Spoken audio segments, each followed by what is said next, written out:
3 বছরের হিশানকে নিয়ে পালালো ইজি বাইক।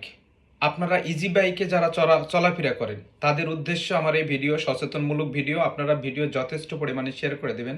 যারা ভাড়াটিয়া মোটরসাইকেলে চড়েন তাদের জন্য খুব সতর্ক।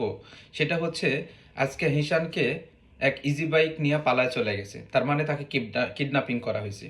এমন কথা হচ্ছে, অনেক মা বোনেরা আছে যারা হচ্ছে সন্তানকে নিয়ে ইজি বাইকে চড়ে এক এক জায়গা থেকে অন্য জায়গায় স্থানান্তরিত হয়। সেই স্থানান্তরিতের মধ্যে যদি আপনি কোনো দোকানে অথবা কোনো জায়গাতে আপনার সন্তানকে ওই ইজি বাইকে মানে বাইকারের পিছনে রেখে আপনি যান, আর ওই বাইকার আপনার সন্তানকে নিয়ে মানে অনির্দিষ্ট সময়ের জন্য বা অনির্দিষ্ট কালের জন্য গায়েব হয়ে যাবে, সেটাকে কিডন্যাপিংও বলা যেতে পারে, সেটাকে হাইজ্যাকারও বলা যেতে পারে।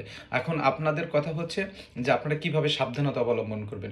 অবশ্যই ইজি বাইকের মাধ্যমে আপনার দ্রুততম একটা যান্ত্রিক, যেটা হচ্ছে দ্রুত মানে অল্প সময়ের মধ্যে আপনি আপনার জায়গাতে পৌঁছতে পারেন, এই জন্য এগুলো ব্যবহার করেন, কিন্তু সেটা সতর্কতার সাথে ব্যবহার করবেন সবাই। আমি সবাইকে অনুরোধ করতেছি এবং এই ভিডিওটা যথেষ্ট পরিমাণে শেয়ার করবেন, কারণ আপনার একটা সন্তান আপনার কলিজার টুকরা, আমার সন্তান আমার কাছে কলিজার টুকরা। প্রত্যেকটা বাবা মায়ের সন্তান তার কলিজার টুকরা। এই কলিজার টুকরাকে কেউ কিডন্যাপিং করুক, কেউ চুরি করে নিয়ে যাক, এটা কোনো বাবা মাই চায় না।